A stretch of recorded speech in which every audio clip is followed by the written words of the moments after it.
According to news reports, Israeli officials are concerned that the International Criminal Court is preparing arrest warrants for Israeli Prime Minister Benjamin Netanyahu and other senior government officials.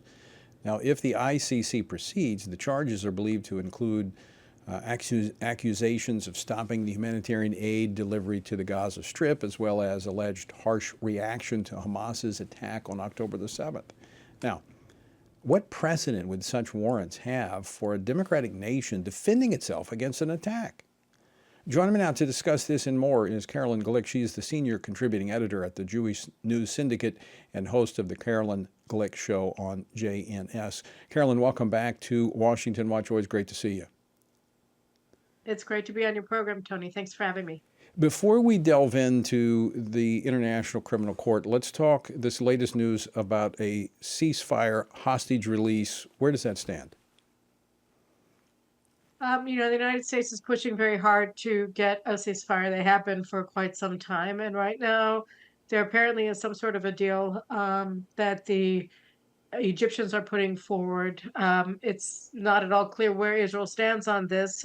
Certainly, it's fairly clear that most of the Israeli public opposes it, but we'll just have to see how things develop. But right now, we have three brigades that are poised to go into the town of Rafah and take over Hamas's final outpost in Gaza and take over the international border with Egypt. So the Egyptians don't want us to take over the international border, and Hamas, of course, doesn't want us to be defeated. And weirdly, the United States seems to be on the side of Egypt and of Hamas in this, and does not, under any circumstances, apparently want Israel to carry out this operation, without carrying out of which Israel will lose the war. So it's all sort of a very very distressing situation all around. We have to do this operation in order to win. And it seems that the combined powers of the entire international community are pushing as hard as they can to prevent us from doing so. Well, I think what we saw 2 weekends ago with Iran directly attacking Israel,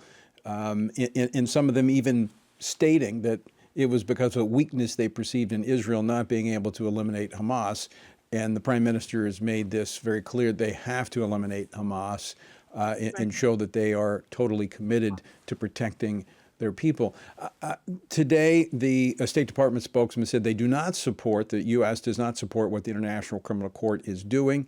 I played a clip of Secretary of State Blinken making a very strong statement in support of Israel at the World Economic Forum. However, this threat from the International Criminal Court seems to be putting pressure on Israel and possibly, I think, adding to that pressure of pushing them toward a ceasefire. Is that a correct analysis?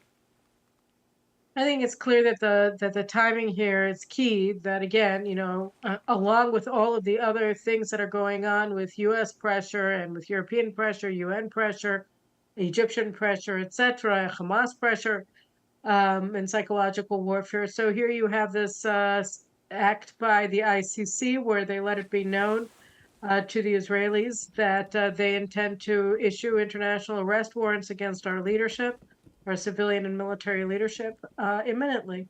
It was expected that they would be issued today, and now the anticipation is that they're going to be issued on Thursday. And then there's another aspect to this, which is that they can issue and seal arrest warrants and not tell the subjects of those arrest warrants that they are under arrest warrant. And then, you travel abroad and essentially are kidnapped because you're nabbed at an airport without even knowing that somebody wants to arrest you. So that's outrageous. The elected leader of a nation, a democratic nation, fearful of leaving his country, of possibly, I don't know, could it happen in the United States? Certainly the United States would not allow that to occur. No, but and it's less the national leaders than it is lower level officers, because what the fear is and what we've come to understand is that the threat is not only to the Prime Minister and the Defense Minister and the Chief of Staff of the IDF, which is what we anticipate having arrest warrants issued against imminently. It's also that it'll open up a cascade, and then we'll see division commanders and brigade commanders and even regular reserve soldiers Right. who carry out operations in Rafah, that they'll end up getting arrested. So it wouldn't so much, the fear isn't so much of the people at the national level, at the top level of government and the military, but rather the people who are in the mid level or even just line soldiers. It So has a that's what we're concerned about. Look, I mean, yep. chilling effect upon those who serve in the IDF, which is pretty much everybody in Israel that's of age. Right, and I mean, again, the thing is that, we're a people's army. We're not the French Foreign Legion. We don't hire mercenaries from abroad to protect us. These are our children.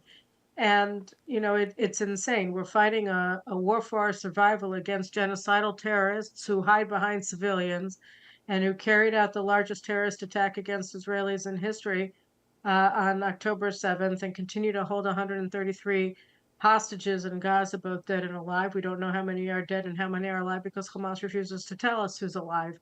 So, I mean, this is all psychological torture and a war of genocide against our Right. country. And here we're being told that we're war criminals for trying to prosecute this to victory. It's a very shocking set of affairs that we're faced with Fi- today. Final question, Carolyn, only about 30 seconds left, but apparently the Prime Minister and his advisors taking this very seriously, reportedly having a conversation with President Biden last night about this.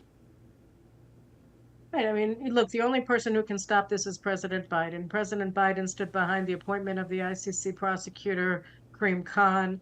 And if Biden put his foot down and said this cannot stand, then it wouldn't. Just as when President Trump issued the executive order causing, strangling sanctions against the ICC if they went against U.S. military personnel or allied military personnel. So too, Biden could do it tomorrow if he wanted, or Right. today, but he hasn't done so.